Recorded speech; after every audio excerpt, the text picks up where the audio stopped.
Woo! Hey, good morning. You're listening to Conservative Cat. You won't believe it. A woke mom praises her daughter's teacher for encouraging her to be a cat. Yes, so this woke mom is praising this daughter's teacher and the teacher is encouraging this little girl to believe that she's a cat and to act like a cat. We're going to get to that story and plus a few other stories this morning on your Thursday morning, bright and early 6:06 a.m. Today is May 15th. First, let's get into it. Illinois lawmakers are pushing HR House Resolution 68. This is a resolution that's going to seek to put solar panels on warehouse rooftops. Okay, this is another clean energy incentive. They're going to encourage warehouse owners to put rooftop solar panels on the tops of the roofs. But of course, critics are saying, hey, this is going to pose fire risks, structural risks.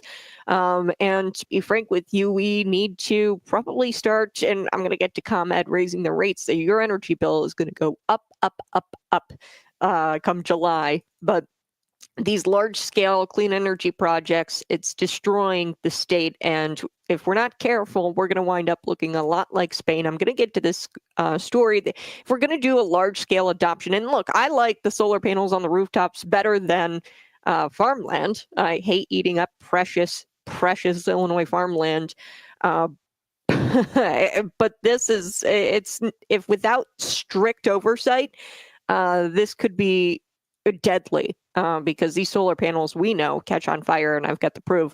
Coming up, we're also going to be talking about after school programs. $50 million state funding is drawing criticism, of course, from opponents who say, look, it's unsustainable to depend on the government programs to raise children. Bottom line. So they're expanding these after school programs, $50 million. They're wanting their $50 million. And it's just not a sustainable model to have the government raise your kids. So I'm going to get to that. Plus, Gavin Newsom joining Governor J.B. Pritzker. This was on my bingo card. I could have predicted this, to be honest with you. Governor Gavin Newsom joining Governor J.B. Pritzker. They both have now decided to pretend to represent Americans with this new initiative. They've got new initiatives against illegal immigrants. Both of them do. Gavin Newsom joins Governor J.B. Pritzker, and as he came out in February and announced cutting back the health care for the illegal immigrants. But now Gavin Newsom is cutting back healthcare for illegal immigrants. If I didn't know any better, I would say that they're probably both looking at running for president in 2028. This is what this is what happens when society glorifies mental illness. Okay, it's not good for anyone. This woke mom in Pennsylvania, she's praising her daughter's teacher for calling the student, Ellie Cat. The kid meows when her name is called during attendance. Take a listen to this.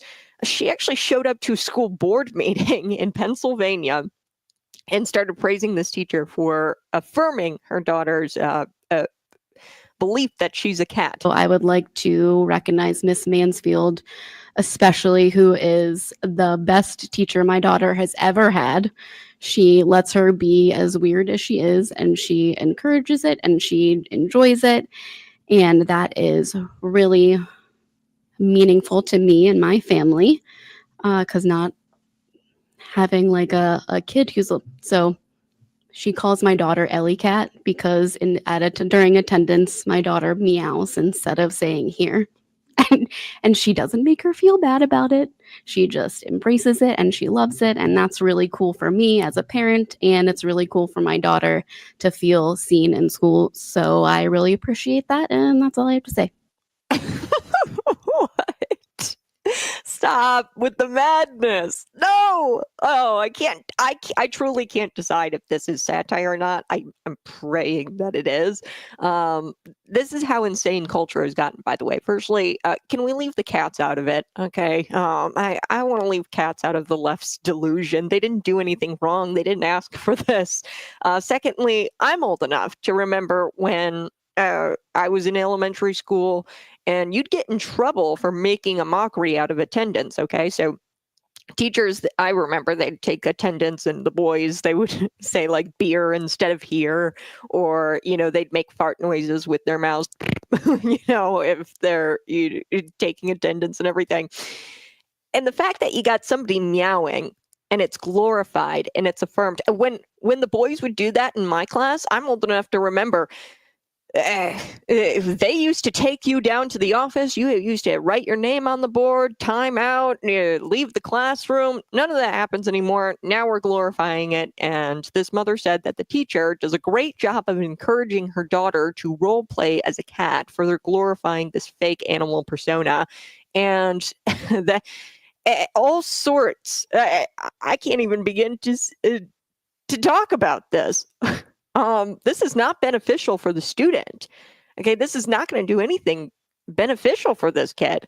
Pretending that there aren't furries is absolutely ridiculous. The evidence is overwhelming. I'll share with you on the stream. You guys are always welcome to go there: YouTube, Facebook, Twitter, and Rumble. I'll go ahead and share with you. This was an article I had done in 2022. It's on cities929.com. You guys can go check it out. But here's the evidence. It was furry spotted in the community, Normal Community West High School, Normal Community West High School.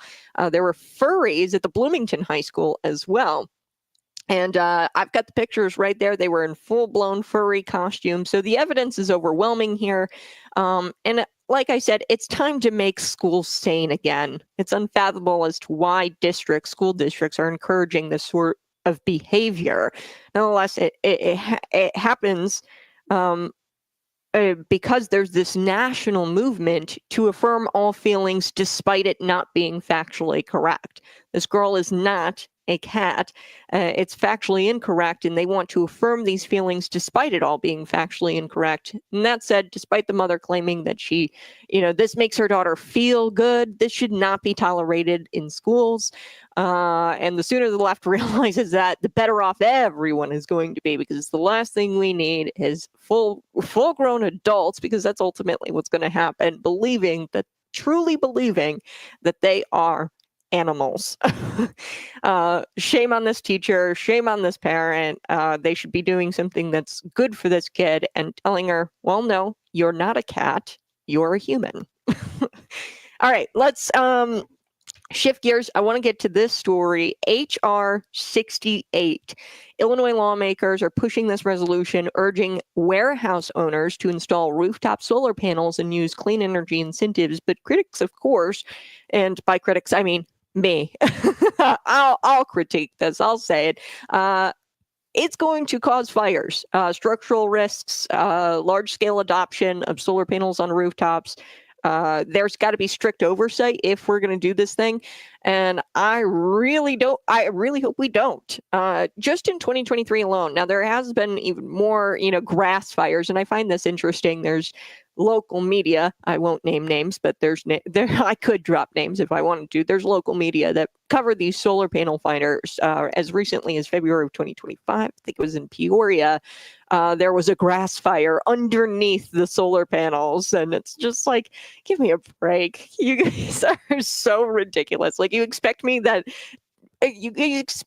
believe that there's an actual just random grass fire underneath all of these solar panels. So that's how the media has been reporting a lot of these fires. But in 2023, the evidence was overwhelming, and they had to report, your mainstream media had to report the solar panel fires at Olympia High School, the Farmington Solar Farm, and then the Augustana College, their sports center there. I think it's called PepsiCo Sports Center, something like that. So in unrelated news conference, we've got State Representative Brett Holbrook saying that, look, energy policy shouldn't be driven by ideology, climate hysteria, and it should be decided based on facts and fundamentals.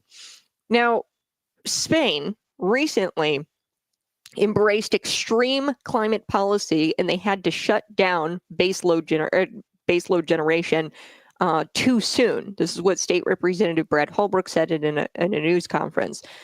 The result was a grid had collapsed. Okay. Elevators froze mid-floor, businesses shut down, people literally died. Okay, could you imagine just no power? Just no power all of a sudden. Two major laws were passed: the Future Energy Jobs Act in 2016, the Climate Equitable Jobs Act in 2021. These are Illinois laws. These weren't serious policies. These were political talking points, much like HR 68, by the way. This is not a serious policies. These are very, very flawed, and it's political talking points designed to satisfy a very flawed agenda. Okay, so at the end of April 2025, he's talking about Spain here, and I want to take a step back and look at what happened to Spain, because this should serve as a warning to Illinois and Illinois government, because all across Spain, Portugal, even parts of France, it started after about lunch, 12 o'clock, and it lasted for about 10 hours, affecting millions of people. Hospitals lost power, traffic went into chaos. Sadly, several people died from this disruption, from this blackout. And the blackout began when three major power stations in southern Spain suddenly dropped off the grid. That caused the entire system to be unstable and collapse, by the way. So the deeper issue is this. Spain has been heavily investing in solar and wind, and it's starting to break. Okay, this thing is starting to we're starting to see through the cracks here. This is bad. And unlike traditional power sources like gas and nuclear, which can be controlled and adjusted based on demand, solar and wind, totally unpredictable. The sun doesn't always shine. We know that better than anybody here in the Midwest. The wind doesn't always blow. In the Midwest, it always blows. But those systems can be overloaded and drop suddenly, and the grids struggle to keep up. Okay. If there's no sun, no wind, those systems can drop, and then the entire grid struggles to keep up, or it just completely shuts down. And that's exactly what happened here. Experts have now said Spain's growing dependence on renewable energy played a big role in its failure here, the grid failing. And the grid just simply isn't built for large amounts of unsustainable, weather-dependent power. Now the government is pulling back renewables. And this is a harsh reminder. Going green is idiotic and it's deadly. We have to keep that in mind. I've got to take a quick break, but you're listening to Conservative Cat, Cities 92.9. Find me on YouTube, Facebook, Twitter, and Rumble. You always get extra content on the stream through the breaks, but don't forget to head to cities929.com and check out where we're going to be next. You have a chance to win a Caribbean cruise. Right, that's right, from Expedia Cruises. You can register for the cruise, become a finalist during our cruise stops. We're going to be taking entries, a couple of finalists. You're going to win a prize pack. Then you're going to qualify for a spot at our grand prize giveaway on June 26th at the New Smash House Tavern on Prospect Road in Bloomington. Our next one is going to be Friday. Write this down with a green crayon if you got it handy. May 16th from 5 to 7 p.m. the Eagles Club. I'll be right back. Good morning. Good morning. Meow. I mean, complete delusion, insanity. I've got the evidence here. Bloomington, this was a story from 2022. Community members are outraged about the practices of Bloomington Normal High Schools. Practices include furries barking in lunchrooms, furries hosting school clubs at the Pride and Pride Week being hosted by Normal Community West. So furries at Bloomington High School, when someone today uses the word furry, you might not know what it means. Okay. Furry is covered in fur. Like, this is so ridiculous, the story. And it's like, you're an enthusiast for animal characters, and like, it's a fetish. Okay. And it started out as a sexual fetish, actually. So furry, and there's so much I could get into with these fur costumes. Like, they were walking around in them. It was in May, actually about a year ago, or 2 years ago, 3 years ago now, they were spotted. I'll share this with you so you guys can see it, the pictures at least. And this is happening right in your community. It has been for years. And when people say that there's no evidence, Kat, of furries in schools, like, give me a break. Here it is right here. I mean, pictures of, and this looks like students and they're petting this furry. It's bizarre. It's super bizarre.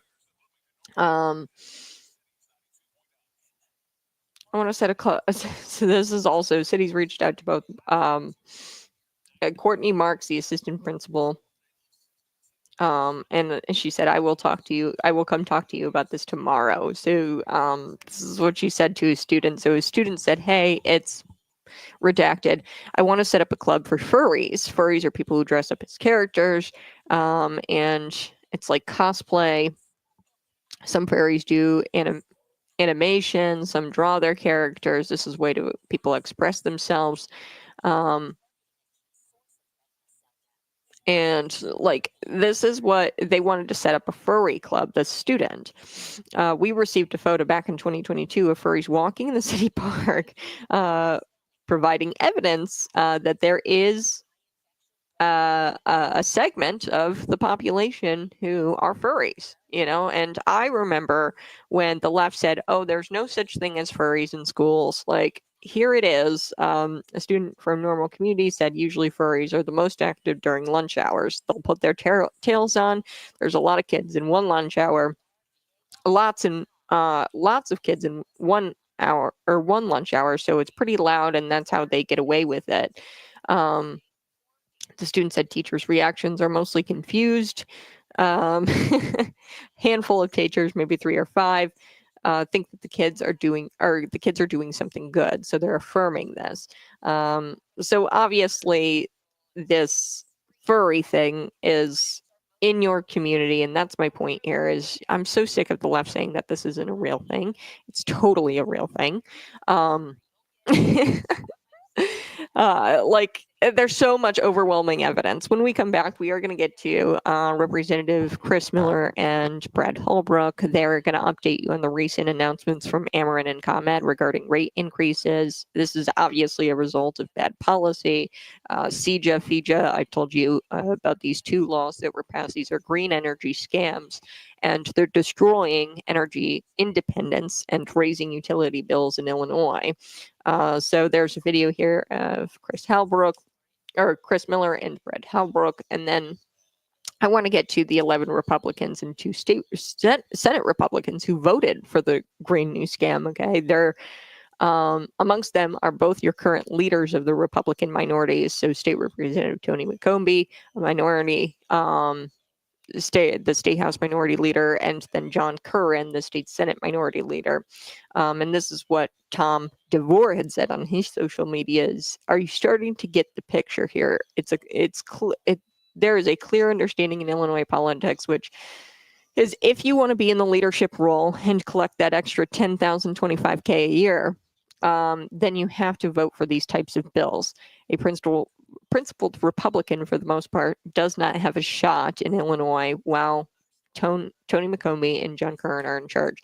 So your electricity rates are going up. They're skyrocketing. So what is this? ComEd's residential rate is set to skyrocket 45% on June 1st. That's what Americans for Prosperity put that out there, that number. I've seen a couple of different numbers, but yeah, that sounds about right. And they said thanks to Governor J.B. Pritzker's Green New Deal and CEJA. I like how Tom talks about this, though. The Republicans, the 11 House Republicans and the 2 Senate Republicans who voted for the Green New Scam. I mean, can we talk about this for a second? Are you starting to see what's going on here, my friends? It's not just the Democrats. The Republicans in the state are voting for this nonsense. So we're going to get to this video of Chris Miller and State Representative Brad Holbrook, where they talk about the rate hikes, these rate increases. They put out a video here on Facebook. We're going to get to that. Smash that like button, subscribe to the channel. I appreciate you being here. Took her son to the vet because he identified as a cat. Oh my gosh. And like, this is what happens when we glorify mental illness. It just gets way out of hand really, really fast. Thanks, Lisa, for tuning in this morning and letting me know. I did not hear about that story. I'll have to look that up a little bit later. Now, this happened in Pennsylvania, but the fact of the matter is, I pulled up the article, folks, and showed you it's going on in your communities in Bloomington, Normal, and in Illinois.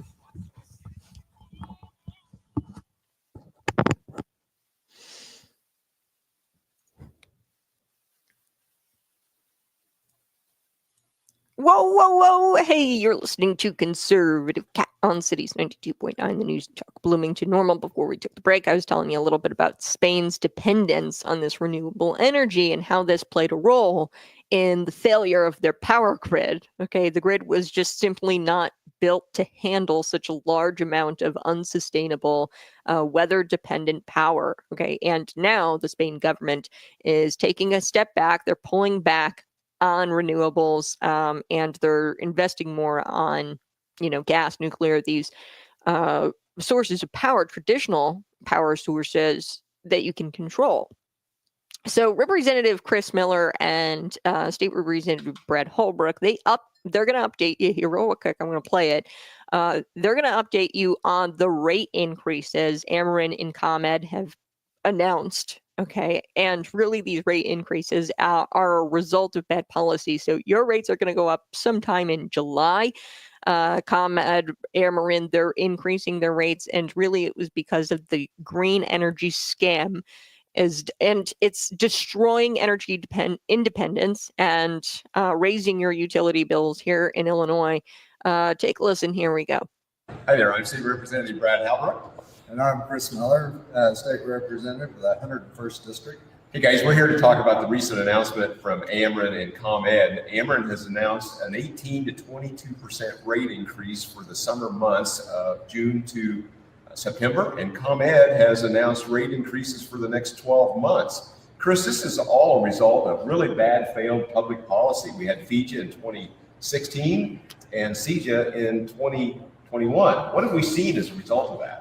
Well, I think anytime we make hasty decisions and not think through the process, there's always unintended consequences to almost everything that we do here. And one of the unintended consequences here is we're going to see massive rate hikes as we shut down coal, natural gas, and nuclear energy production because we don't have the ability to do baseload generation from through these processes. Right. So last week, the House Republican members of the Energy Committee sent a letter to the leadership of the Energy Committee asking for a subject matter hearing to bring in the experts, Chris, to testify in this very room before the entire committee, which I think is 29 members, about this energy policy. We know there's a massive energy bill being negotiated right now that may include battery storage and the like. Okay, so I wanted to play a little bit about that. And here's something that a lot of you don't know. The electricity rates, they're going to, like I said, they're going to skyrocket June. Sorry, I think I said July earlier. This is a direct consequence of the passage of the Illinois Green New Deal scam. Okay, now Pritzker is to blame. Okay, and I know you're going to scream at the sky when your energy bills go up. And you're going to blame Governor J.B. Pritzker and progressive liberals. Hear me out. 11 House Republicans, 2 Senate Republicans voted in favor of this Green New Scam. And your current leaders of the Republican Party, the minorities anyway, State Representative Tony McCombie, she's the House Minority Leader, John Curran, the Senate Minority Leader, they voted for this, okay, and many in their inner circle. So and Tom DeWar puts it this way.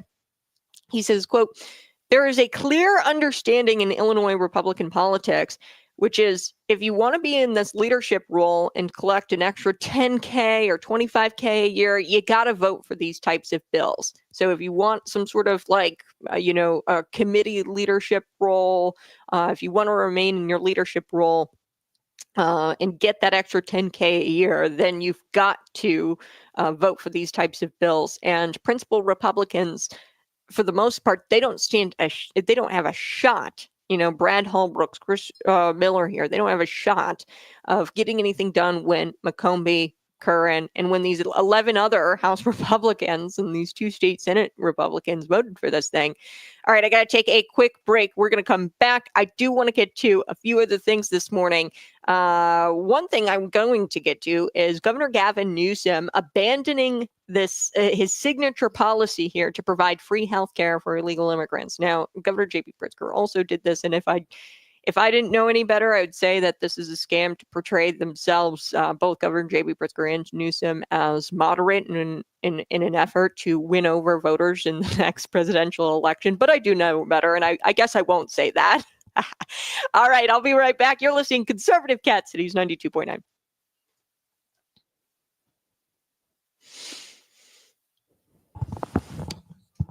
We need clean, reliable nuclear power. Exactly. Yeah, these renewables, they're just not reliable. They're unsustainable, and it's just a complete joke that we've voted on these. It's FEJA, so the Future Energy Jobs Act, and then the Clean and Equitable Jobs Act, or whatever, Clean Energy Equitable Jobs Act, whatever it is, Clean Climate. I don't know. These are 2 bills, and they have severe consequences. And now we're starting to see these consequences. Your utility bills are going to go up. Ameren and ComEd, they have announced rate hikes and rate increases, and those could come down as soon as June. Okay. When we come back, we are going to be talking a little bit about $50 million of state money going to after-school programs. Now, they got these after-school programs wound up getting $42.7 as of 2023 million dollars from the federal government. Okay. Now, here's what is interesting about all of this. The Illinois State Board of Education, I want to make sure that I've got the right agency here. Yeah. The Illinois State Board of Education, I guess they had this federal aid money, okay, right, to give to these after-school programs. They over-awarded, so they gave more money than what they brought in federal aid, and it left a lot of these programs unfunded the next fiscal year. So that just complete dropping plates, and it's a tragedy. It really is. That we are even funding after-school programs to the tune of $50 million, or about $50 million, and the federal government is spending that kind of money. Because, like I said, the government raising your children, this is not something that the government should be about. So we're going to get to that really quick. I do want to share with you one more thing that State Representative Halbrook said in a news conference. He says renewables alone can't meet energy demand without support of reliable inertia-based generation from coal, natural gas, and nuclear. Quote, safety comes first. There's nothing clean about energy that endangers lives. And quite frankly, I mean, solar does endanger lives. I mean, we had that fire at Olympia High School. We had it at Augustana College. I could go on and on about these solar panels, and they're just combusting, or they're just catching on fire in multiple areas. And the mainstream media at this point has started to report them as grass fires underneath the solar panels. Give me a break. We all know what happened here. Most likely what this is, it's drawing attraction. These are mirrors, and they have a reflection. Okay. So I'd imagine it is just a hotbed for a while, or for fires to start underneath them because of how reflective they are. So I'd imagine some of that reflection bounces off onto the grass and causes fire if the actual solar panel doesn't catch on fire itself. In the cases of Olympia, Farmington Solar Farm, and Augustana, all in 2023. These are pretty recent. There's been even more in 2025, but the mainstream media has gotten good at reporting these as not solar panel fires, but grassy areas that catch on fire near solar panels. Hilarious. It's solar panel fires, okay? But they've gotten pretty good. So these are 3 that are just undeniable, caused by solar panels. So these are very, very dangerous, clearly, because they just catch on fire and firefighters have got to go. They've got to unplug an inverter or something crazy like that in order to stop the fire. And these are hard to put out. Okay, so now you're going to be putting these on the tops of warehouses. And like, I've heard the argument that, hey, at least it's not precious farmland. Maybe we should put these in parking lots and on top of rooftops, We've got no issue with that because our farmland isn't going to be disrupted or taken away for these solar panels, which I agree with 100%. Chinese solar farms, Chinese buying up these properties to put their solar farms on it. It's bizarre and threat to national security, number one. Number two, it's a threat to our food security. Okay, we produce so much food here in Illinois, and you're going to threaten our food security if you eat up all of this farmland for solar panels. So safety's got to come first. It endangers lives, just quite literally because of the solar panel. Like if we have solar panel fires on top of all these warehouses that are housing, manufactured goods that are supposed to be shipped out, and we don't get those goods, I mean, that's going to go drive up costs. There's unintended consequences to this whole thing that could play out. So I do want to get to a few other things this morning.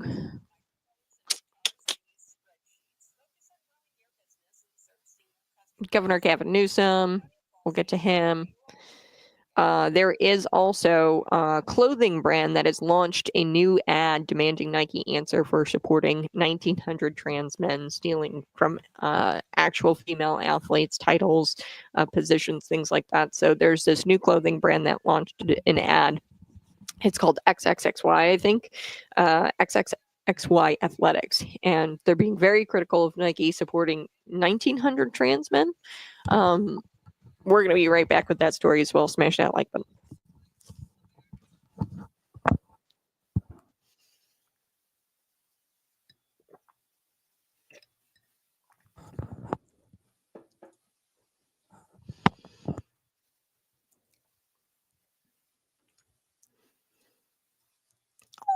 Oh, hey, good morning. You're listening to Conservative Cat on Cities 92.9. The Illinois Democrats, they're planning to legalize mobile gaming. So what does that mean? That means playing slots on your phone. And this plan to legalize that mobile gaming is it's just not worth the squeeze. We're going to get to that in just a couple of minutes, because right now the combined revenue from video gaming, sports, betting, gambling, cannabis, all of it accounts for like 1%, less than 1% of our state budget. So this whole notion that we can legalize it and tax it, and that's going to fix all our problems, that's going to address our budget deficit, that's just a load of garbage. It's crap. So we're going to get to that here in just a second. But before I took the break, I was telling you a little bit about your rates increasing. ComEd, Ameren, they were going to increase the rates on you. I'm sorry. But you have 11, 12, 13 Republicans to blame. And then you've got Governor J.B. Pritzker and, of course, the progressive Democrats to blame for passing the Future Energy Jobs Act and CJA. That is all to blame. Safety must come first. There's nothing clean about energy that endangers lives. Like I said, they're planning to put solar panels on tops of warehouses, which I'd be all for because it's going to preserve our precious farmland. However, I'd be all for if there wasn't a pattern of these solar panels randomly just catching on fire. In 2023 alone, you had Olympia, Augustana College, the Farmington Solar Farm. Okay, so this is undeniable at this point that the solar panels are dangerous. And State Representative Brad Holbrook said, look, we need to rely on coal, natural gas, nuclear. Renewables alone cannot meet the energy demand. We have to have support from reliable inertia-based generation.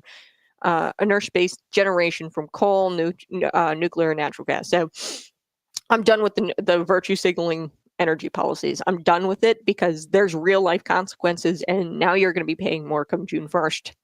And you've got 13 Republicans, progressive Democrats, and Governor J.B. Pritzker to thank for that. All right, let's get to this. Shifting gears a bit, $50 million of state funding for after-school programs. Now, this is, of course, drawing criticism from opponents who say, hey, this is unsustainable to depend on government programs to raise children. So during a Tuesday news conference, Manager of Policy and Advocacy, Family Focus, Brenda Solorzano, she said that the $50 million investment, and that's how they can do this, it's not stealing your money, it's an investment in our youth. It's going to provide direct support to their organization. It's a nonprofit organization, Family Focus, and other organizations like it. You've got your Boys and Girls Club, you got all of these different YMCA. So that's where these $50 million are going to go. She says, quote, groups that work tirelessly every day. I don't doubt that. Maximizing every dollar to create, well, I do doubt that. Safe, enriching environments for youth and families. After school programs support students academically, socially, and emotionally. And it's just as important to keep kids safe, point blank. Keep them safe from what? Their parents? Because if they weren't in an after-school program, I'd imagine they'd be with their parents. So you're keeping them safe from their parents. I don't know. Family Focus, you do a deep dive. Collectively, they've got three, just from the three employees, they've got a couple of more that are paid pretty nicely. Family Focus is a nonprofit organization. Collectively, their three highest paid employees earn more than $700,000 in compensation, according to tax records. Okay. So, yeah, this whole we're maximizing every dollar. Yeah, well, Becky there at the tippity top, which I don't know. Their three highest paid employees, I don't remember all of their names, but the point is that they're getting paid hundreds of thousands of dollars a year. They're employees of this nonprofit organization, their top three. And look, when I first heard about the plan for the $50 million in state funding and to help these after-school programs, I understand the intention here. I really do. People think that I'm so not sympathetic. I totally am. I get it. It sounds like a great idea. Giving them structure, supporting working parents. Yeah. But at some point, we have to ask ourselves this question. Where do we draw the line between support and substitution? When did it become the government's job to fill in for the parents? This isn't about being against kids or after-school programs. This is about recognizing that we are quietly shifting the responsibility of raising children from families to the state. The responsibility is on the family to raise your kids, on you to raise your kids, not the state. And it's just not sustainable. It's unsustainable, but it's also risky. $50 million might seem like, whatever, a generous investment right now. But what happens when the budget gets tight? What happens when that funding dries up? When we're in a budget deficit, which we currently are in the state of Illinois and have been the last few years since Governor J.B. Pritzker has taken office? Or when the government makes an accounting error, like in this case, for example, they're screaming for the $50 million because there was an accounting error. And the programs, they're left scrambling, and families are left scrambling, and they're underfunded because of an accounting error on the part of the Illinois State Board of Education. Okay, do we pour even more taxpayer dollars into the system running that we're running here? And it's never meant to replace the role of the parents in the first place. Okay, this was never supposed to replace the role of the parent. And we're just taxing the parents, taking this money away, the $50 million. Why don't we give that back to them so that way they can stay home with their kids, okay? And they can be the after-school program. Why do I have to pay Becky at the tippity top of this nonprofit organization? And I'm using Becky, I don't know her name, but there's a few Beckys who are getting hundreds of thousands of dollars. Why do I have to pay her to watch my kids? Why can't I keep my money, my tax money, and just watch my own kids? We should be asking families, we should be asking why families are depending on these programs so heavily to begin with. Maybe instead of funding more hours for institutional care, we should invest in making it easier for parents to actually be present in their kids' lives and to be with them after school. Let's talk about, parental leave. Let's talk about flexible work schedules. Let's talk about community-based solutions that strengthen families and not replace them. Okay, let's talk about that. Because raising children is a responsibility and a privilege, and it belongs to families. The government can support, yeah, but it should never be the third parent. Okay. And we don't need more programs. We need to rebuild structures that let families do what they were meant to do in the first place, which is just raise their own dang kids. Okay. So I want to get to that accounting error really quick about this, 50 million. So Susan Stanton, she's the executive director of Act Now Illinois, a coalition. It's a group of multiple nonprofits, and they're urging the creation of a coordinated policy-making body to better manage after-school funding, after-school program funding. Here's why. Her calls follow this 2023 error by the Illinois State Board of Education, and they over-awarded federal aid. So they got federal aid, I think it was in 2023, $42.7 million, and they gave way more money than they had to these after-school programs. And now she says this, quote, Susan Stanton, a few years ago, due to overspending of federal funds, many after-school programs across the state had to shut down. To address this, we proposed additional funding in the state budget, the creation of an OST, out-of-school time council. Okay, so they want to make a council to better monitor these funds. In fact, $50 million was included in the state budget last fiscal year, but they've never been released, she said during a news conference.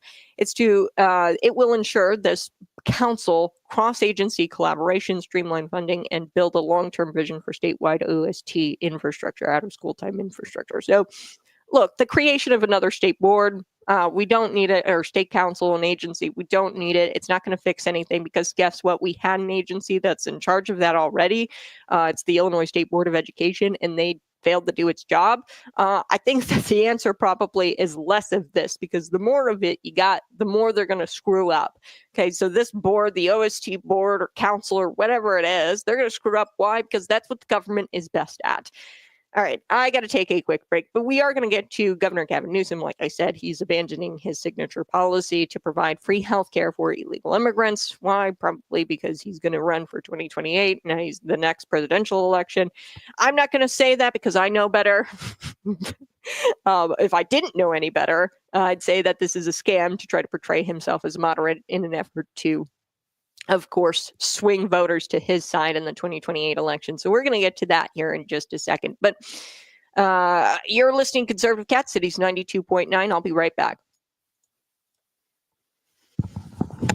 Yeah, I mean, this $50 million after school programs, I'm going to be honest with you. I honestly, when I first heard about it, I was like, okay, yeah, this is a noble cause. It sounds like a great idea. We're going to be giving them structure. We're going to be supporting working families. But the more I thought about it, the more uneasy I began to feel, because at some point we have to ask ourselves this question: where do we draw the line between support and substitution? $50 million to these after school programs. When did it become the government's job to fill in for the parents? Okay, so we're taking $50 million away from these parents. How about instead of taking that $50 million away from the taxpayers, we keep that in their pockets, okay? And then they'll have more money to be with their kids after school themselves. Okay, so we have to begin to ask ourselves, how sustainable is this thing? It's not just unsustainable, but it's also risky, because what happens when budgets are tight, as they are right now, funding starts to dry up, the government makes an accounting error, like in this case, for example. Do we cut the programs and leave the family scrambling? Do we pour even more taxpayer dollars to try to make up for our mistakes? Do we try to keep the system running when we shouldn't even really have this system in the first place? This is a system that was never meant to replace the role of the parent. So this is where I'm at with it. And it's a shame that we've gotten to this point where so many working parents rely on these after-school programs, and I don't doubt that at all. But it's unfortunate that we've gotten to a point where we rely on these. And to be honest with you, are these programs being run effectively? Probably not. If Becky's at the tippity top of this organization are earning hundreds of thousands of dollars in salaries, okay? So in total, combined, they're the highest paid employees at Family Focus. Now, this is just one nonprofit. Okay, this is just one of multiple who received these $50 million. This is close to $1 million. Okay, their top 5 employees is probably over $1 million at this Family Focus nonprofit organization. They received over $700,000 in compensation. Okay, so.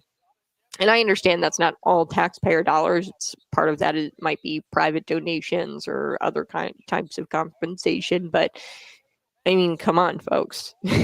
do these people really need to make nearly as much as the president? I mean, I'm talking $300,000. Some of these salaries that I've seen in these nonprofit organizations that facilitate these programs, these executive directors, these CEOs, the presidents of these nonprofits. They are enriching themselves. Clearly, all of that is not coming. I would imagine some of that would be coming from the state funding, from the state money. Now, I guess they over-awarded federal aid. They gave too much money away that they didn't have. Okay, the state, because of an accounting error on behalf of the Illinois State Board of Education, had it done its job in the first place, we wouldn't need an out-of-school time council that they're now pitching. Okay, so they created a problem, and now they've got their solution, right? The OST out-of-school time council to better monitor these funds. How about we just force the Illinois State Board of Education to do its job and to do it correctly, and we fire people who do who make mistakes, and we put competent people in there who understand that this is a duty, and we stop making these types of mistakes. Okay, this is just uncalled for. So yeah, at the end of the day, I just don't agree with these programs philosophically. Why would we be replacing the parent with the government through these programs? Leave the $50 million in the taxpayer pocket and let them stay with their kids after school. Okay. Like after school programs, like you mean to tell me, so like 3 to 5, okay? Like these parents are working probably until 5, both of them. That's 2 hours of care, and I'm trying to think about how much money that would actually take to provide like daycare essentially for these kids. And maybe they do a little bit more than that, like teach them and do some after school type activities. And that's all fine and dandy, but like how long are these parents? I begin to question how long these parents are actually working. If these after school programs need all this money, I mean, are the after school programs going until 6, 7, 8, 9, 10 o'clock? I mean, what the hell are we doing to our poor working parents to the point where they have to rely on these programs to raise their kids and can't be with their kids after work? I mean, it's just total nonsense. All right, let's get to Governor Gavin Newsom. I'm going to love this. Here we go.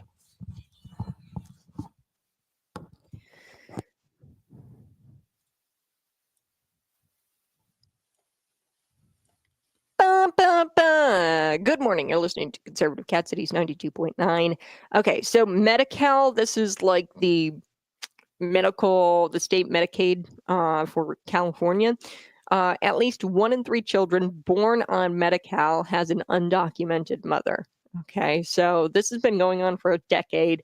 So many undocumented illegal immigrants are utilizing Medi-Cal. Okay, Governor Gavin Newsom had more than enough time to call this out, this misuse of tax dollars, but he decided to wait till the end of his governorship to pretend to care. And this is absolutely incredible. Governor Gavin Newsom is abandoning his signature policy to provide free health care to illegal immigrants. California faces yet another budget deficit, similar to Illinois, as healthcare costs exceed estimates by billions after more illegals signed up for Medi-Cal than they had expected. Okay, so these are total clowns. Of course, you offer free medical care, health care to illegal immigrants. All the illegal immigrants are going to go there and sign up. Duh. And that's why you're seeing a budget deficit, California, because your healthcare costs are exceeding estimates because you advertised it as free healthcare for illegals. Same thing is going on in the state of Illinois. I want to be clear. Now, but the numbers are a little bit different. I think it's 2.2 billion for Illinois, 5 billion for California. 2.2 billion where we spent that on illegals to provide them health care. Now, if I didn't know any better, I'd say that Governor Gavin Newsom and Governor J.B. Pritzker, by the way, they're both rolling back these healthcare policies for illegal immigrants. I would say that this is a scam to portray themselves as moderate in an effort to try to win over swing voters in the next presidential election. But I do know better, and I won't be saying that. So according to the post-millennial, Governor Gavin Newsom is moving to scale back health insurance for illegal aliens in the state, and he's also going to try to clear out homeless encampments statewide. This is comical, okay? This is comical because he wishes to get rid of these encampments, and he's promised to do this for 20 plus years at this point, folks. So let's take a listen here. This is the American Agenda. I think this is a Newsmax show, but they break this down. Here we go. I was a member of the state assembly in 2019 when Gavin Newsom devoted his entire State of the State address saying, we're going to end homelessness. It's a disgrace what's going on in California. What happened? Homelessness continued to get worse. Gavin Newsom has the single worst record on homelessness of probably any politician in American history. It is an absolute disaster created by his policies. He knows that's a massive liability when he wants to run for president. So he wants to look as if he's doing something about it, but he's not doing anything. He's just putting out these statements that will make no difference. And that's been the story of the last 10 years. So when Gavin Newsom was asked, would there be any disciplinary action for jurisdictions that are not cleaning up these homeless encampments, all he said was, there should be. Reporting live in San Diego, I'm Heather Myers. Katrina, I'll send it back to you. Okay, so that was on Newsmax, and they broke this down. It's pretty ironic that this is a guy who promised for 2 decades that he was going to fix the homelessness crisis, and he ended up making it far worse than a third world could ever imagine. Okay, that's how bad the homelessness crisis is in California. And I don't think that it's a coincidence that the more the left promises that they're going to fix it, the worse it gets. I really don't think that's a coincidence. So I'm going to take a quick break. But Pritzker actually beat Governor Gavin Newsom to the punch back in February. Governor Gavin Newsom unveiled his 2026 budget proposal, and there were some controversial cuts. Obviously, the Latino caucus, they were really upset that these 2 programs, he was going to get rid of these 2 programs that allow illegal immigrants to receive health care coverage, okay, specifically impacting illegal immigrants ages 42 to 64. Okay, so this is a program, and he kept the program for illegal immigrants, by the way, for those over 65. So illegal immigrants over the age of 65 get to keep their health care coverage, and that remains intact. But Illinois Republicans have been calling this out for years, calling for the defunding of illegal aliens getting health care. Republicans like Adam Niemerg. And like I said, I think it's like $2.2 billion is what we spent. I think that it's way more. Illinois, like I said, I don't know. It's so hard to tell how much they've spent on illegal aliens because they also funnel it to nonprofit organizations like the Immigration Project here in Bloomington, millions of dollars for things like legal fees, things like housing, transportation for illegal immigrants, and I'm the ICER, which is the Illinois Coalition for Refugee Rights or something like that. They've received millions of dollars to provide services to illegals. So at this point, it's impossible to figure out how much money has been spent on illegal aliens, what that grand total is. But there's definitely been billions spent on healthcare here in the state of Illinois. I've got to take a quick break. You're listening to Cities 92.9. We're going to come right back. And I've got a guest coming up in just a little bit. She actually graduated Normal West, but she just recently graduated from college, and she's going to be joining me here next on the show.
Hey, go ahead, smash that like button, share this out with your friends, and subscribe to the channel today.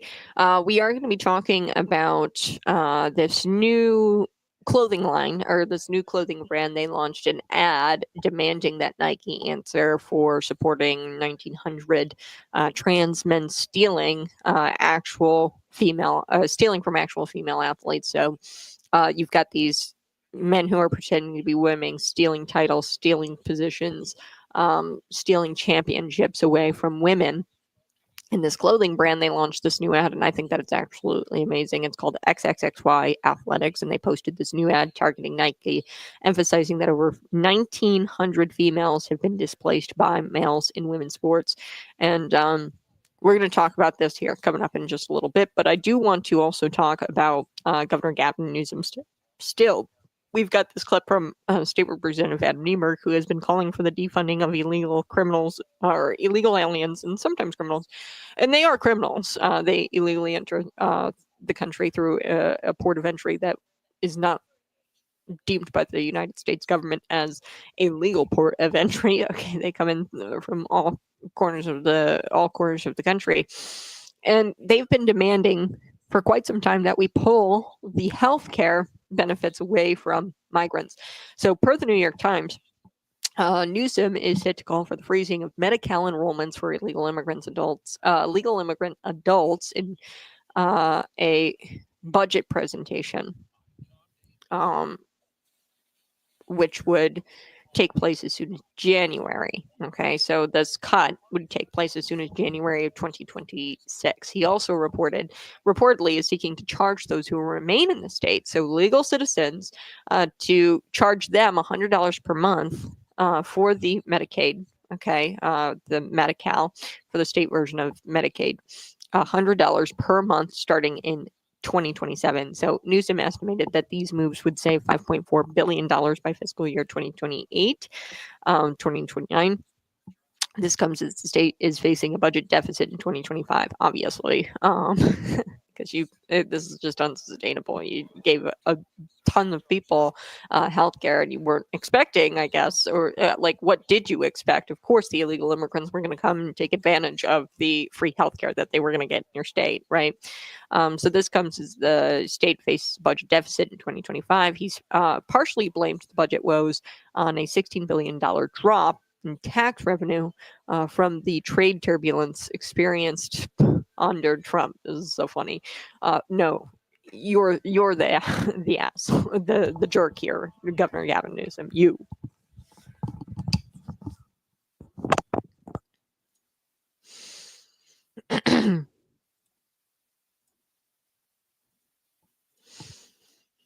Coming up, oh boy, so they want to legalize mobile gambling. So playing slots on your phone. And I'm sorry, but Democrats, that's just not worth the squeeze. Okay, because right now the combined revenue from video gaming, gambling, okay, let's just call it what it is, gambling, sports gambling, cannabis, all of that accounts for less than 1% of our state budget.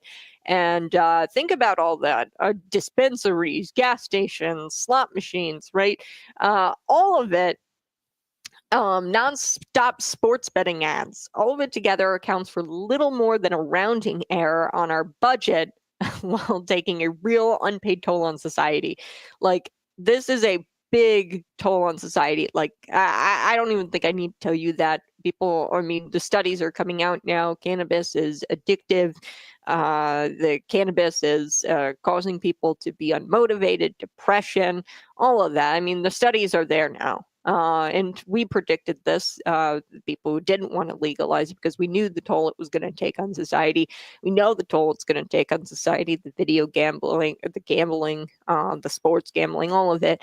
Productivity is down because kids are just getting high in mommy's basement, okay? And not to mention the deterioration of our family values.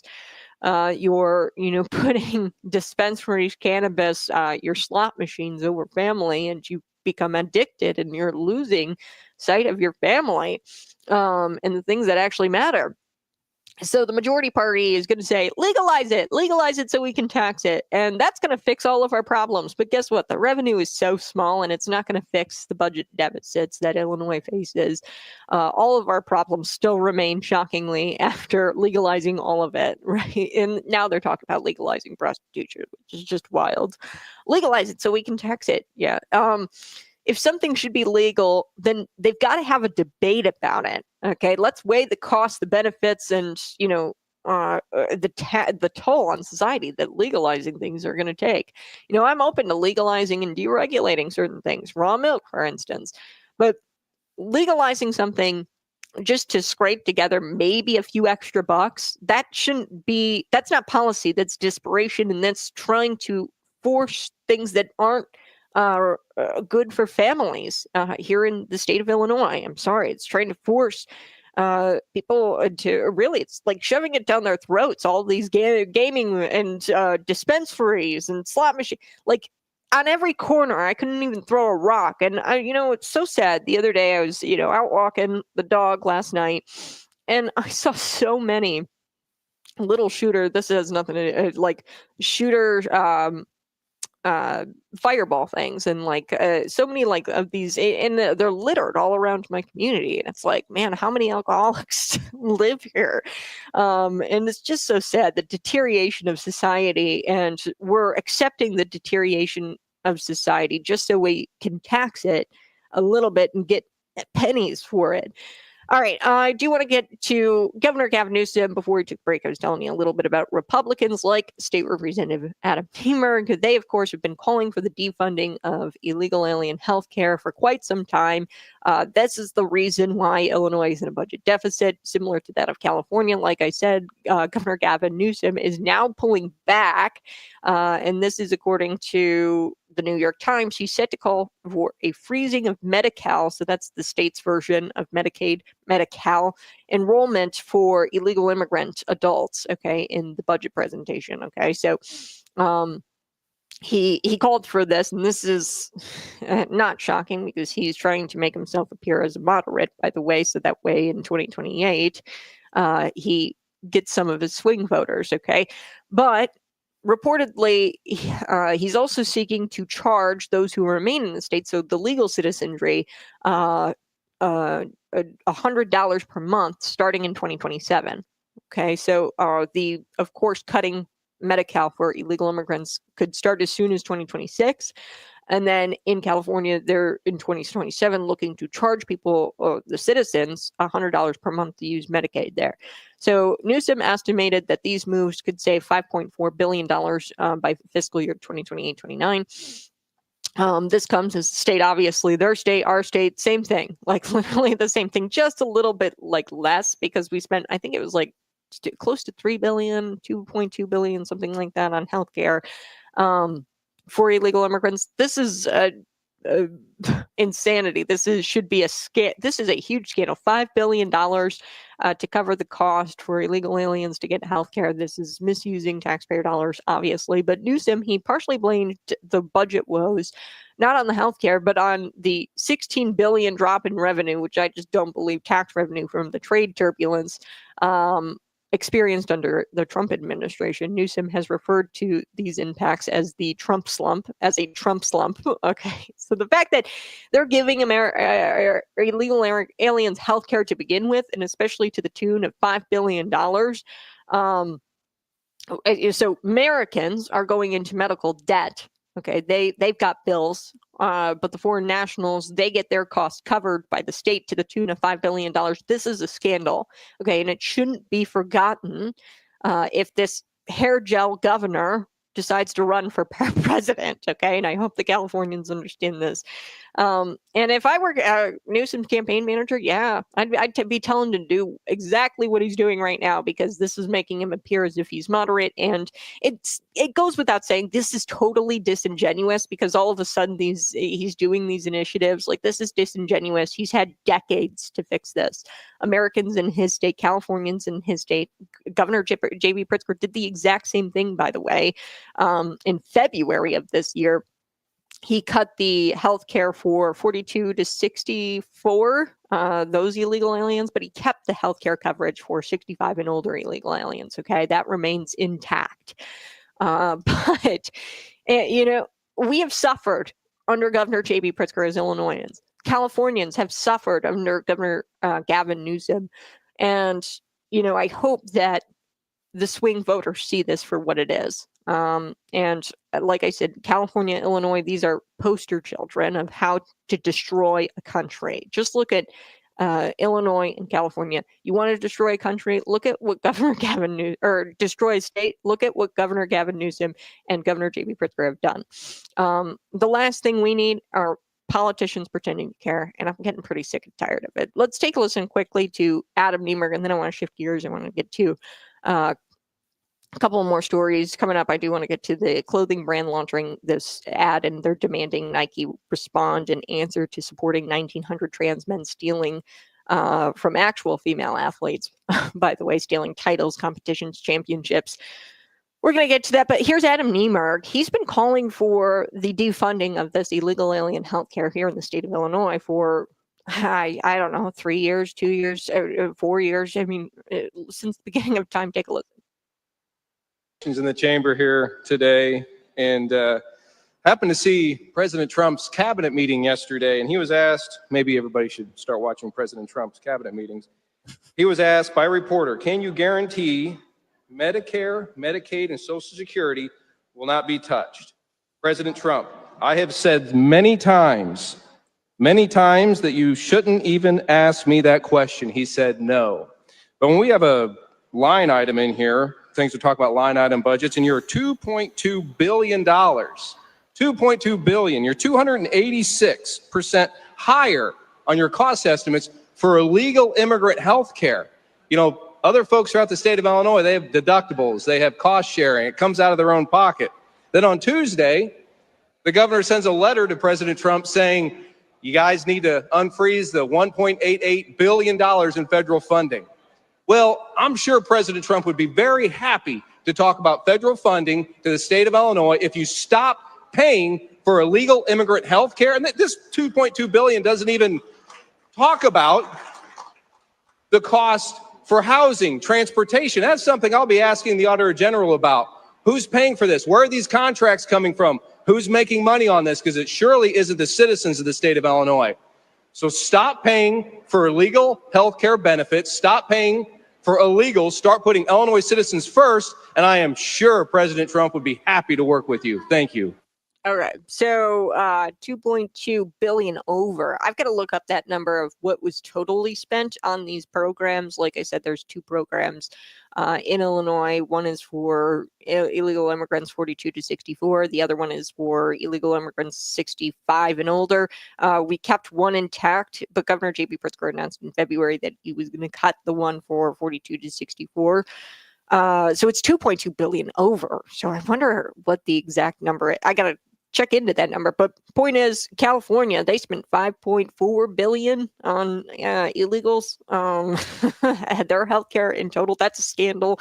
We're 2.2 over the estimated cost here in Illinois. I got to take a quick break, but when we come back, I do want to get to this XXY or XXXXY Athletics.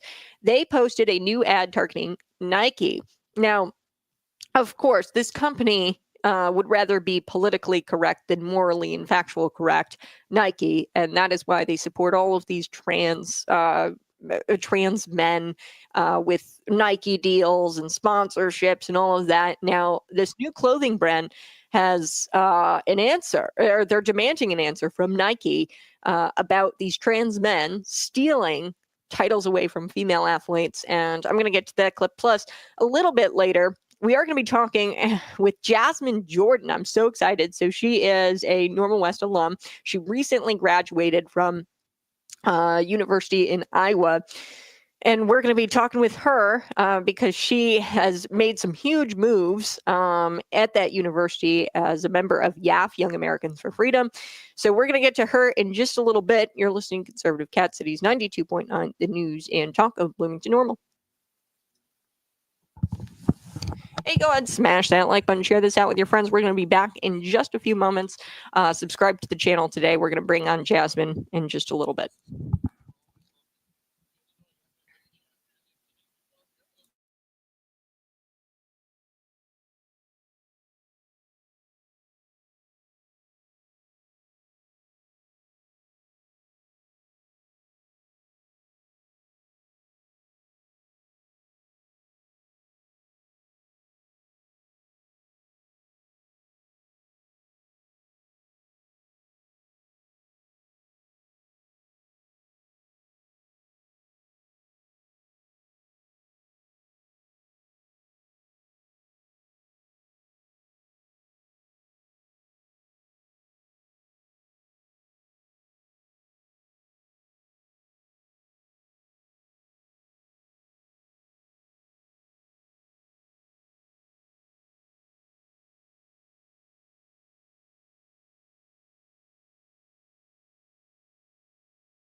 Hey, go ahead, smash that like button and subscribe to the channel. When we come back, we're going to be talking with Jasmine Jordan. Jasmine Jordan, she is the YAF chair. She's going to describe, she is actually from her hometown, Bloomington Normal, okay, and she went into the University of Iowa as a double major in psychology and criminology. And she actually kind of took a career shift from what it looks like when she got into school. We're going to talk with her a little bit about that here in just a couple of minutes. She is the YAF chair, Young Americans for Freedom chair, and she's just going to go through some of her time at University of Iowa. If you have a graduate you'd like to give a shout out to, go ahead and text me 309-451-9299. You can also throw it into the comments section. Good morning, Mark. Nice to see you. When we come back as well in about 20-ish minutes, 15 minutes, we're going to be talking a little bit about the XXXY clothing brand and how they're calling out Nike for their crap, essentially of giving 1,900 trans men, or like there's trans men they give sponsorship to, and these trans men are stealing from actual female athletes, okay?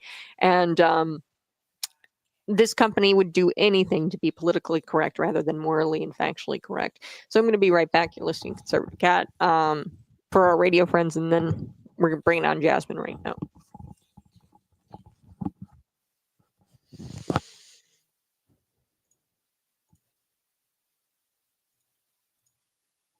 Yo, yo, yo, yo. Hey, good morning. You're listening to Conservative Cat Cities 92.9. Trump's economy wins are piling up, and the left just can't handle it. We're going to get to Trump's economy wins here in just a second, and then we're also going to get to this clothing brand. It's called XXXY Athletics. They posted a new ad targeting Nike to answer for supporting 1,900 trans men in the form of like sponsorships and deals and things like that. And these men are actively stealing away championships, titles, competitions from actual female athletes. So we're going to get to that here in just a second. But we're bringing on Jasmine Jordan. Jasmine, how are you? Hi, Kat. It's so good to hear from you. I'm doing good. How about you? I'm great. Oh, it's so great to see your lovely face this morning. So we are talking about your graduation. Congratulations on your graduation from University of Iowa. Now, you are from Bloomington Normal. This is your hometown, right? Thank you. Yeah, I'm from Bloomington Normal. And you went to Normal West. And when did you graduate high school? I graduated in 2021. 2021. Okay. So congratulations. And you're the YAF chair. Jasmine, tell me a little bit about, you left Bloomington Normal, obviously Normal West, graduated in 2021, and you were going in as a double major for psychology and criminology. Did you have a bit of a career shift while you were at University of Iowa? And tell me a little bit about that. Yeah, when I came to University of Iowa, it was not as I expected. I absolutely loved touring the place. It was one of the few schools I got to tour before COVID hit. And once I got to campus, I was just absolutely frustrated by the fact that there were rainbow flags everywhere, Black Lives Matter flags everywhere, mask signs. It was just absolutely everywhere, especially in the honors program, which, it's supposed to be the best of the best, the smartest college, yet they were one of the biggest pushers for this radical agenda. And so while I was trying to find where I belong and what actually represented my values, which is very difficult to find, especially with all the same stuff that the teachers were pushing. One day I got an email from a student organization I'd never heard of called Young Americans for Freedom. And they said that they were bringing Vice President Mike Pence to campus. I thought that was a once in a lifetime opportunity. I got there so early that I was the first person in line. I got to sit in the front row, and it was just a really phenomenal opportunity that I never even expected to experience in my lifetime. And so immediately after that, I knew I wanted to join Young Americans for Freedom, which I did. I went to their first meeting. And at that first meeting, I just was really impressed by how they presented political and historical facts that I've always known my entire life, but never really felt that there was a need to speak publicly about those or even knew how to do so. And so they really empowered me with their tabling initiatives, with their other activism initiatives like the 9/11 Never Forget Flag Memorial, where we set up 2,977 flags to remember all the lives lost. And also even being able to create our own initiative on campus that became a national initiative, which is absolutely my favorite one, which was the detransitioning tabling. That now every chapter does every year on their campus, because I, again, was frustrated by the fact that our university did not represent detransitioners whatsoever. They always promoted every single kind of trans holiday that there was, and Trans Visibility Day. And I was like, there needs to be a detransition visibility after I watched Matt Walsh's documentary, What is a Woman? Because again, there's just so much that people on campus are misinformed about. There's so much that they're not learning. And so that tabling had prompted one of the biggest reactions we had, where this guy, had people, cussing at us, trying to protest by just holding like trans rights matter signs across them. But the one guy, he came and took his backpack off, and instead of having the school supplies, laptop, books in his backpack, he had over 40 crumbled up Matt Walsh posters, because we were hosting him in a few weeks, and he dumped those in a trash bag and was like, clean this mess up. And it just showed again, how intolerant students are, and how they're just continuing to not receive a true education, the type of education our founding fathers would have wanted for everyone. Yeah, well, and you've done so much on campus there at the University of Iowa. And I wanted to get your reaction to something really quick. So this is hilarious, especially considering you're a Normal West alum. I think that your reaction is going to be incredible. I actually had a couple of listeners already text me this morning. So clearly this is like going around. It's at Unit 5. I believe this is coming from Normal West.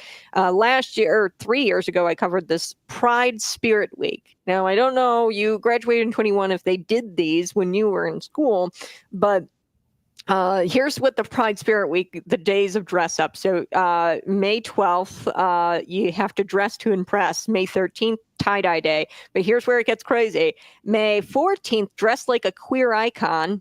May 15th, queer queen day, drag queen day, and then May 16th, rainbow colors. So obviously this is a push for Pride Week. I'd imagine June is coming up, right? And there's a Pride Week at Normal West. This happens every year. It happened in 2022. There was actually furries. I covered that in 2022 in the lunchroom, and students would reach out to me, send pictures of these. These are thousands of dollars of these costumes, the furry costumes, and I mean, I've got the picture proof. But your reaction to that, obviously did great work on Iowa. Or on the University of Iowa campus. Do you think that high schools need to kind of provide more balance to these issues? Obviously there's a Pride Week, but maybe there should be a detransitioner awareness day, like what you did on University of Iowa's campus. You raised awareness about that issue. Do you think high schools, is there YAF chapters in high schools? Does it go that young? Let me know your thoughts. Yeah, I absolutely think conservatives need to counter this in high schools and probably even middle schools with all the crazy stuff that we've been seeing. But YAF does offer high school chapters. If someone wants to start one at Normal West or any of the other schools in Unit 5, District 87, feel me.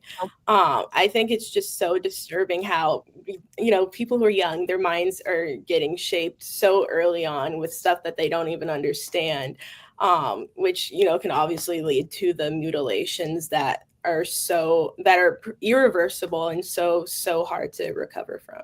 Mm-hmm. And you had Chloe Cole as a guest speaker at your tabling event in October of 2023, correct?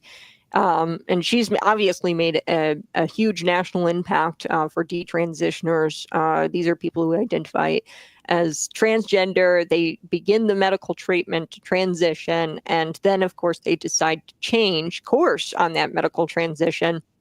So you had Chloe Cole on campus, right? And was that your initiative that where you got her to become be a speaker at the campus?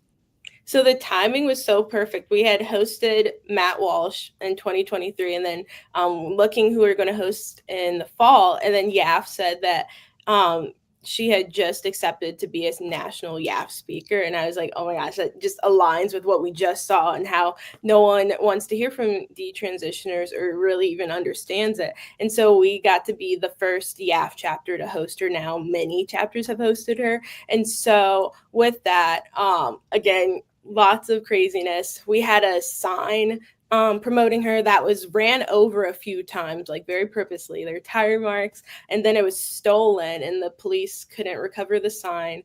And then we also had at least 7 or so people who were arrested at the protest because they were blocking the streets. They even linked arms around the building so no one could get out or get in. My friend had a class in the building. She couldn't get to her class. And even one of the people who worked at the building, he couldn't get in. It's like, he works there. It's insane that still nothing is being done by the university, very obviously, to just educate people about how they're supposed to, respect and treat speakers, respect and treat their fellow Hawkeyes. And then also the university, tries to say that they promote free speech. They try to have all these different signs, but it still does not uphold the laws and Yeah. Well, they're stifling speech, and they're allowing for that speech to be stifled on your campus. But you're graduating, so this is good news, right? You can take what you've learned and apply it. What are your next steps? Yeah. So I was interested in maybe working on Capitol Hill or working on campaigns, but everything that I've been doing, especially with writing, I did not expect that to be something that I was going to pursue. Something I was thinking about the other day was in 7th grade at Parkside Junior High School that I went to.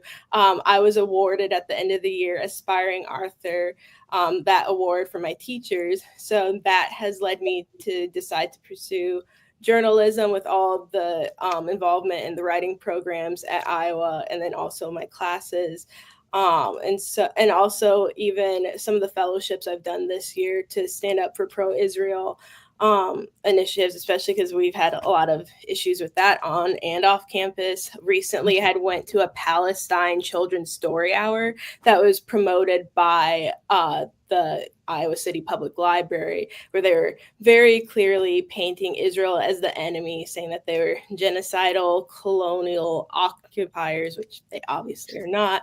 And so I had recently did an op-ed that's supposed to come out today about how, again, the children are being indoctrinated and parents need to make sure they're keeping a watchful eye, because the lady who was presenting it, she has gone to like school board meetings. She does these story hours often, again, spreading these lies about Israel. And I feel like a lot of people really are not informed on this subject and just automatically believe all the emotional arguments. And so, I've been interviewing for a few positions with conservative news outlets. So I'm hoping to hear something soon. And I'm going to be in Bloomington Normal for a while to save up and then hopefully move to DC in a few years. So exciting. And I'm so proud of you, Jasmine.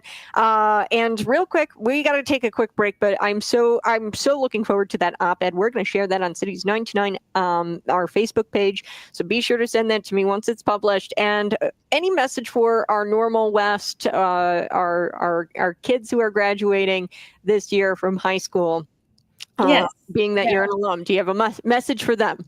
I would say my advice is to never change yourself for anyone, no matter how hard it gets, and then always pursue what you love doing. Again, don't let anyone deter you from doing that. All right, kiddos, if you're on the way to school with mom and dad, you better listen to Jasmine and don't change who you are. Jasmine, thank you so much for joining me. And I have got to take a quick break, but we're going to be right back. If you have a graduate who you want to shout out, who's going to be graduating, graduation is just around the corner, go ahead and shoot me their name on our text line 309-451-9299, or shoot it on the comment section of the YouTube live stream. I'll be right back.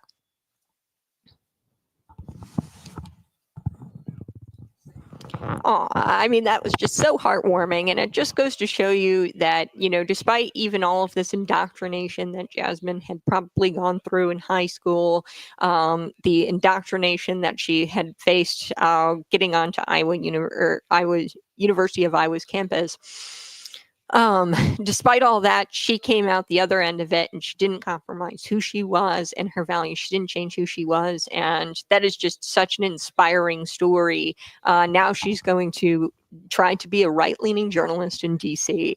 So it just goes to show you, I understand that the wacky liberals in these schools, the Pride Week and all of that, just know that there are kids out there, and I encounter them all of the time, who see this for what it is, and the indoctrination is not working, and they're going to wind up like the Jasmine Jordans, where they graduate from college and they go and they are just so passionate and enthusiastic because they've been told to be somebody they're not, and they are going to fight for it. That's what happens with me. When I graduated college, I said, I'm sick of people telling me who I'm not and pushing me to be somebody I'm not. And I just dug into that, and look where I ended up, right here talking to you guys. So there's always hope on the other side, right, for these kids who are in these high schools. And somebody was just texting me, like several listeners, this photo. I guess Pride Spirit Week is back, and I've covered this in years past. In 2022, they had Pride Spirit Week, and that's where all the furries came. We talked about that earlier in the show.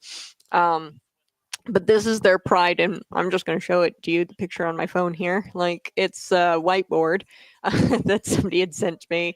And, it's Queen Day, dressed like a queer icon, rainbow colors, all of that. I mean, that's what the Pride Spirit Week is all about at Normal or at Unit 5 school districts. And that's what's going on. And there's kids in the school district who are going to grow up, they're going to go to college, and they're going to make some real difference and real change, as Jasmine did. So let me get into a couple of things this morning. I do want to get to the XXXY athletics ad here. Unclear why organizations like Nike won't just do it, and why they won't speak out against the destruction of female sports. But they're not speaking out against the destruction of female sports. They are actually advocating for the destruction of female sports. So this is, and I'm going to play this for our radio friends a little bit later, but take a listen to this. If you had one thing to say to Nike, what would it be?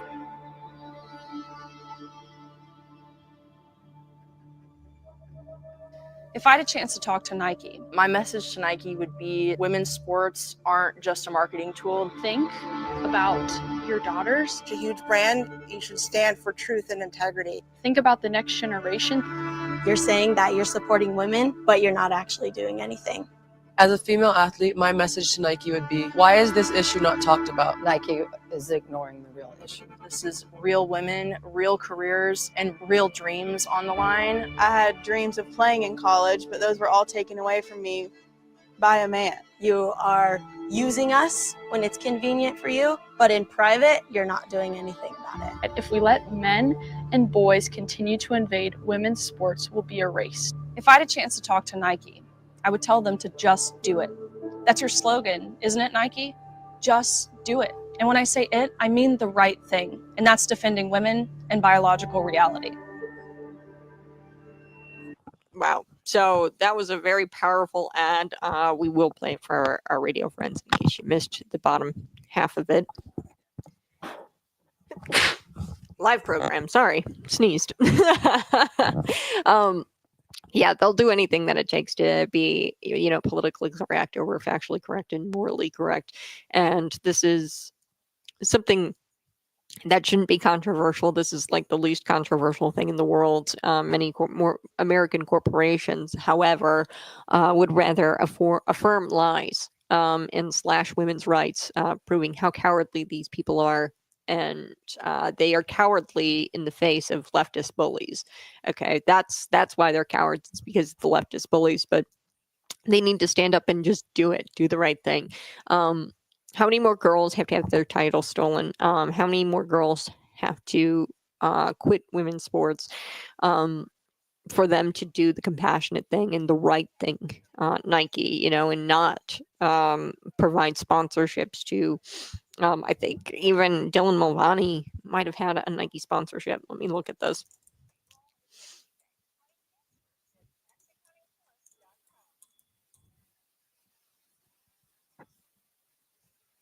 Yeah.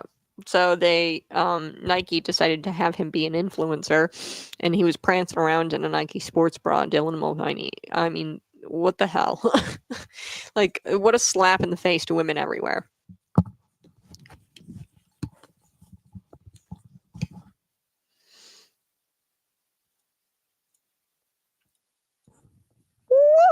Hello. Hi. Find me on YouTube, Facebook, Twitter, and Rumble. We're streaming there as well as the Cities 92 app. Be sure to download that. XXXY Athletics, they posted a new ad targeting Nike. Remember Nike, they have so many trans men sponsors, influencers, doing marketing campaigns, these trans men. There have been 1,900 women displaced by trans men in female athletics, by the way. So now this clothing brand has launched an ad saying, hey, Nike, we're demanding answers. Why are you supporting these 1,900 men from stealing these spots from women in female sports? Let's take a listen to this ad together. Here we go. If you had one thing to say to Nike, what would it be? So, as I said, in America, over 1,900 females have been displaced by males in women's sports. If I had a chance to talk to Nike, my message to Nike would be women's sports aren't just a marketing tool. Think about your daughters. It's a huge brand. You should stand for truth and integrity. Think about the next generation.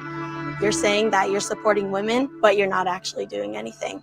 As a female athlete, my message to Nike would be, why is this issue not talked about? Nike is ignoring the real issue. This is real women, real careers, and real dreams on the line. I had dreams of playing in college, but those were all taken away from me by a man. You are using us when it's convenient for you, but in private, you're not doing anything about it. If we let men and boys continue to invade women's sports, we'll be erased. If I had a chance to talk to Nike, I would tell them to just do it. That's your slogan, isn't it, Nike? Just do it. And when I say it, I mean the right thing, and that's defending women and biological reality. Yeah, just do the right thing. That was Riley Gaines. And, they won't because they're cowards and they bend the knee to leftist bullies.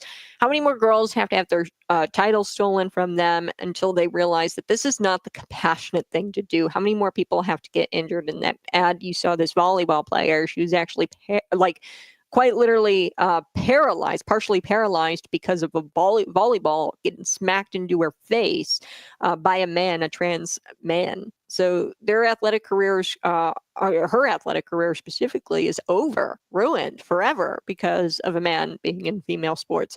And, there are national efforts to make America sane again, but there are strong efforts to try to prevent that from happening. For example, the Illinois High School Association, they have not come out strongly in favor of female athletes, high school female athletes, and they've decided to side with Governor J.B. Pritzker and the progressive leftists who are pushing for trans men to be included in female sports. Trans boys to be included in high school female sports. So while the federal government's policy recognizes men are men, women are women, the same can not be said for woke Illinois. Okay, the federal government policy is that, but not here in woke Illinois. Earlier this week, I talked about this Marissa Rothenberger. He's a biological boy, born Charlie Dean, now dominating in girls softball in Minnesota.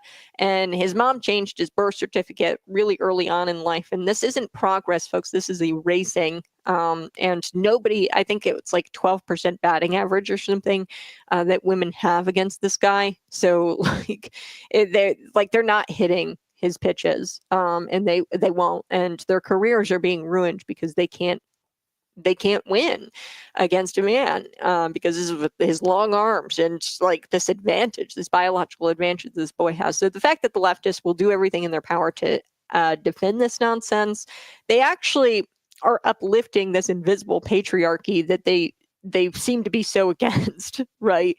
Subsequently, no group has done more to slash women's rights than those who are defending men being in female sports. Okay, so you are actually not empowering women at all, although you claim to be all about female empowerment. So it's pathetic, but it's unsurprising. I liked that ad. I wanted to share it with you here this morning. I do have to take a quick break. When we come back, we're going to be talking about Trump's economy because the wins just keep piling up. They just keep piling up, and the left can't stand it. Prices, they're not going as high as they had all anticipated, the leftists, and that's who I mean by they anticipated prices were going to continue to climb. They're not climbing at that rate that they were expecting. And they can't handle the Trump economic wins. So we're going to be back, and I'm going to break down Trump's economy wins next.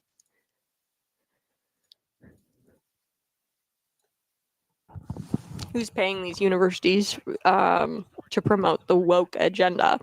Yeah, I would say so. A lot of this is foreign, entities. So even like China, you've got Qatar. So Qatar, they've got a lot of nonprofit groups here that receive funding from Qatar specifically, these nonprofit organizations, and they receive support from foreign entities. Okay, and Donald Trump has done a lot to try to combat this and deport. So, for example, at Columbia University in New York, there was this fellow, and they were like, "You deported him, although he was like on a green card or whatever." This guy was an actual foreign terror. I'll call him what he was, a terrorist. He was, prohibiting the movement of Jewish students on campus, and pushing for students to really terrorize and harass Jewish students. So this individual at Columbia University, he's had ties with this organization that was funded by and facilitated by Arabic countries. I think it was Hamas, this terrorist group, directly. But you have Qatar, this country, which they're supposed to be an ally. I really hope that Donald Trump pulls back on this this relationship that we have with Qatar, considering what they're doing on our universities, and they're funding all of this nonsense. And then, of course, you have woke progressive billionaires like Governor J.B. Pritzker and George Soros, Pritzker's family and George Soros. They're funding things like the Adala Justice Project. That's a nonprofit organization, for example. But also foreign entities are, pushing this whole woke agenda, but also they're pushing the pro-Palestine effort on campuses, foreign entities, because they know that they can't beat America. So they want to destroy America from within. And these countries, China specifically, they think about TikTok, right? I mean, TikTok, all they do is they put out propaganda that are anti-family propaganda and anti-family values on TikTok. It's there. It's feeding the minds of our children. They're creating, TikTok shop, Temu garbage products there where you can finance it through like the TikTok shop, which is just bizarro. It's causing us to really crumble from within, causing our young people to go into so much debt because they are constantly purchasing on the TikTok shop. They're constantly seeing this woke crap on TikTok and social media. And it's these really foreign entities, I would say, that are trying to destroy America from within. And then, of course, you have your progressive billionaires who are in the pockets of these foreign entities, and they get money from these foreign entities. So, for example, China, and Governor J.B. Pritzker at Goshen, he gave him like $500 million in tax incentives for Goshen in Manteno, Illinois. Clearly, he's not representing the interest of Illinoisans. That's representing the interest of the CCP, quite literally, because they're tied, Goshen and the CCP, at the hip. And these solar projects, these wind projects. So a lot of these progressive billionaires, they are foreigners. They are not interested in building up America. They want to destroy America and globalize. This is why they're for open borders, all of that. So who's paying these universities to promote this woke agenda? Foreign entities, woke billionaires who have no interest in America succeeding and being who she's meant to be, which is a place of faith, family, and freedom. If I could summarize, what America is supposed to be, it's faith, family, and freedom. And the woke agenda, they want to promote that because our birth rates are tumbling, and they want America to crumble from within side. If they can't destroy it outside, and they can't because, come on, the American military is insanity, and they can't compete economically with America. And this is what the art of the deal, right? Donald Trump is in the power seat here. He's got all the leverage because he's got the defense, he's got the economy, and they can't compete with America. And what they're trying to do is destroy America from within, using these people who hate America, these progressive billionaires, and doing shady deals with them. Look at Burisma, Ukraine, Hunter Biden, right? Doing these shady deals and enriching those individuals. And hey, in exchange, we want you to promote this woke agenda. We want you to promote the Green New Scam. We want you to do all these things that will ultimately kill you. But don't worry, we're going to enrich you, billionaire. Governor J.B. Pritzker, we're going to enrich you, Joe Biden. So that's a loaded question. The answer is a lot of people, and most of them are these people who hate America. For example, Qatar, they actually, I think, housed Hamas, the terrorist organization, for multiple months prior to the October 7th attack on Israel. So it's people who hate America who are paying these universities off to promote this woke agenda, because they know that if they promote the woke agenda from within our schools and we transform the minds of our young people to start hating America, that's going to destroy the country from within, because they can't go about it in either way, economically or defensively.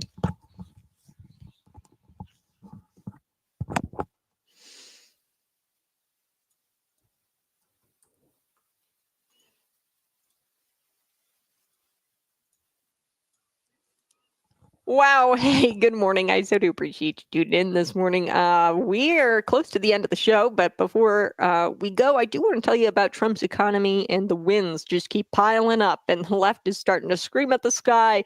Their faces are turning red and tears are streaming down their face because Trump's economy is doing great. So today's show is breaking this down. The left and the media, they're rooting for America to fail. And it's very important that you rub their nose in it so that they never think about lying about this again. Rub their noses in this, that Trump's economy doing great, by the way. And this is according to Politico. Take a listen.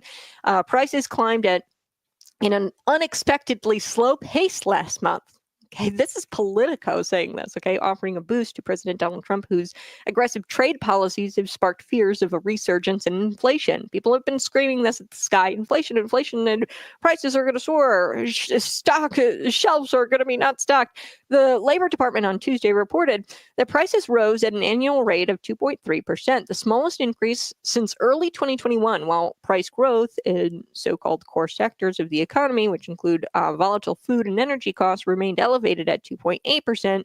April's consumer price index contained only a little evidence that Trump's tariffs have meaningfully driven up the cost of living. Okay, so what does that mean, Kat? That means, Politico is now reporting that Trump's tariffs not driving up the cost of living. There is little evidence to suggest that is going to happen, and is happening. A few economists have expected that the overall inflation surge, inflation would surge. They expected that to happen.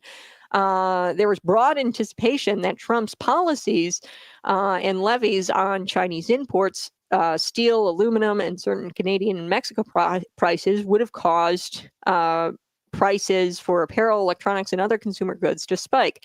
If anything, the opposite has occurred. Okay, the cost of clothing, new cars, two areas that were highly exposed to Trump's initial levies, both fell. The cost of new cars, the cost of clothing has fallen.